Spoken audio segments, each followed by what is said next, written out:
નાણામંત્રી નિર્મલા સીતારમણે વર્ષ 2026નું બજેટ જાહેર કર્યું, જેને ખરા અર્થમાં વૈશ્વિક અર્થતંત્રનું બાહુબલી બજેટ કહી શકાય છે, કેમ કે ભારતનું નવું બજેટ 165 દેશોના જીડીપી કરતાં પણ વધારે છે. નાણાકીય વર્ષ 2026-27માં સરકાર 53.5 લાખ કરોડ રૂપિયા એટલે કે $583.5 અબજ ખર્ચ કરશે. નોંધપાત્ર રીતે દેશનું વાર્ષિક બજેટ 165 દેશોના જીડીપી કરતાં પણ વધારે થયું છે. જો આપણે દેશના વાર્ષિક બજેટ વિશે વાત કરીએ તો 53.5 લાખ કરોડ અથવા 583.5 બિલિયન કહી શકાય છે, જ્યારે ગયા વર્ષે દેશનું વાર્ષિક સુધારેલું બજેટ રૂપિયા 50 લાખ કરોડ કરતાં ઓછું હતું.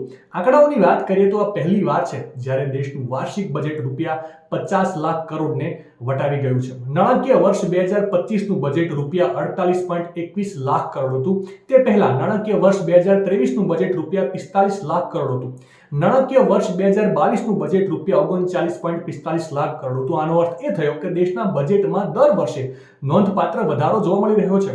મોદી સરકારના કાર્યકાળનું આ 13મું પૂર્ણ બજેટ હતું. ત્યારથી બજેટ ખર્ચ લગભગ 3 ગણો વધ્યો છે. જો આપણે ટકાવારીની દ્રષ્ટિએ જોવાનો પ્રયાસ કરીએ તો તેમાં 200%નો વધારો જોવા મળ્યો છે. આગામી વર્ષોમાં પણ આ વધારો થવાની શક્યતાઓ લાગી રહી છે. માહિતી સારી લાગી હોય તો રીલને વધારે શેર કરજો અને આવી જ અવનવી માહિતી માટે સંદેશ ડિજિટલ સાથે જોડાયેલા રહેજો.